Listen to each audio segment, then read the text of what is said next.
ден на сите. Денешниот прес го одржуваме пред специјалната болница за ортопедија и трауматологија. Вие сами знаете дека е повеќе од регионален центар, дека се изведуваат најсложени операции и дека во програмата, идната програма, како проект, е целосна реконструкција на специјалната болница Свети Еразмо од Охрид. Ке имаме две фази. Првата фаза е реновирање на централната стара болничка зграда на специјалната болница за ортопедија и трауматологија, реорганизирање на амбулантите, лабораторија, дијагностичките содржини и централната стерилизација, како и реновирање на операционите сали со интензивна нега, болничките оддели со оформување на бањи во секоја соба и комплетирање на одделенијата со сите потребни содржини за поддршка. Буџетот е 65 милиони денари, рок на реализација до 2017 година. Средства обезбедени од владата на Република Македонија. Ова докажува дека ние пред вас, како одговорни граѓани и професионалци, излегуваме со проекти кои ќе ги реализираме. Докажува фактот дека на едно слично место, само пред 3 години, во ЈЗ Општа болница Охрид, дадовме ветување дека ќе имаме најмодерна болница од хируршки карактер, каде што се сместени одделенијата, тоа го ветивме и го исполнавме. Имаме најсовремена болница во Југоисточна Европа. Фазата 2 ќе ви ја соопшти доктор Љубен Арнудов.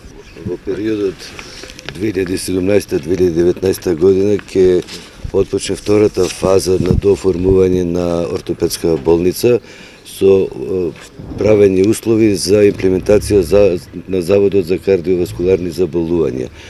Значи, некои промени ќе се дешаваат во здравството на ниво на општината, кои не само во ортопедската болница, него и во општата болница и во болниците во Струга, ќе мора некои нови системи порационални да така измислиме, да ги имплементираме. Ни за ова е интересно да салите за интервентна кардиологија ќе бидат во ортопедската болница по сите европски стандарди кои се бараат за тоа, така да оваа болница ќе се шири не само на општинско ниво, него и повеќе низ Балканот. Како доктор кој што 17 години практикува медицина и уште и 7 години како директор на Заводот за кардиоваскуларни заболувања, можам да кажем дека здравствениот систем во Република Македонија во минатото беше во една катастрофална состојба. Објектите, односно јавните здравствени установи се распаѓаа, нема ни минимум потребни услови за нормално функционирање на објектите, ниту пак беа вложувани средства во градежни зафати со кои што ќе се реконструираат било кој објект од јавниот здравствен систем на Република Македонија. Пред тоа имаше многу малку вложувања во осовременување на опремата, а што се однесува до едукација на кадарот во реновирани центри надвор од Републиката, односно во Европа и во Америка, тоа беше само ексклузивитет или редок и случок на поединци. Ние ВМРО ДПМН како сериозен и одговорен политички субјект од 2006 година навака интензивно вложуваше во подобрување на квалитетот на здравствени услуги и на здравствената нега на ниво на целиот здравствен систем на Република Македонија. Од 2006 година па навака се случија најголемите инвестиции во здравствениот систем било кога инвестирани во Република Македонија. До сега се инвестирани преку 100 милиони евра само во современа медицинска опрема, која што на докторите во Република Македонија им даде моќни помагала во нивните раце кон подобрата дијагностика и подобриот третман на заболувањата. Секако дека во изминатите 2-3 години интензивно се вложува во реконструкција и во градба на болничките капацитети.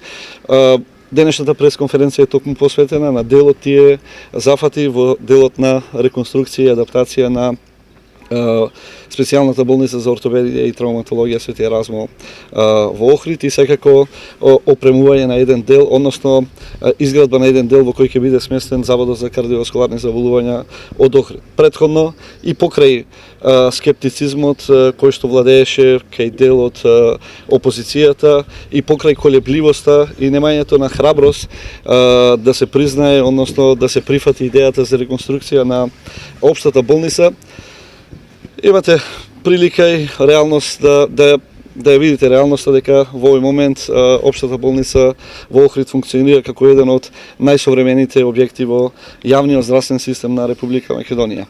Меѓутоа тука не застанаа напорите на владата на Република Македонија предводена од ВМРО ДПМН за осовременување на здравствениот систем и секако овозможување на попристапна здравствена нега на пациентите. Вложувавме во голем дел кон условите за поевтинување на лековите. Сега можеме слободно да кажеме дека за голем дел од лекарствата кои што одат и на позитивната и на негативната листа, цените се намалени 5 до 7 пати. Мислам, она што претходно и не беше случај, значи ние на влада претходно не се посветила кон проблематиката за поголема достапност на лекарствата на пациентите широм Македонија. Сега секој пациент може да си приушти да купи било кој лек кој што е на позитивната листа и од голем број од лековите од негативна листа. Така да ние како сериозен политички субјект ќе продолжиме и понатака да вложуваме во здравството, ќе продолжиме да вложуваме во осовременување на опремата и во градба на нови капацитети. Знаете дека во овој момент веќе се во завршна фаза подготовките за отпочнување со градежни работи на клиничкиот центар во Скопје и секако на клиничката болница во Штип, проекти кои што вредат над 100 милиони евра. Она што е најважно, што сакам посебно да го потенцирам во овој дел, е грижата на ВМРО ДПМН, односно на владата на Република Македонија, Министерството за здравство, за воведување на систем за континуирана медицинска едукација на лекарите и медицинскиот персонал во реномирани центри во Европа и во Америка, кој што систем овозможува буквално на сите лекари од било која специјалност да престојуваат одреден период во реномирани центри под менторство на еминентни експерти од сите области на медицината и да се стекнат со одредени вештини, односно знаења кои што ќе можат после враќањето во матичната установа да ги применат овдека во Република Македонија. Се на се здравствениот систем станува се помалку зависен од потребите на пациентите да бидат упатувани во странство или за одредена специфична метода да се трошат големи суми на пари од буџетот на Република Македонија за лекување надвор од Републиката.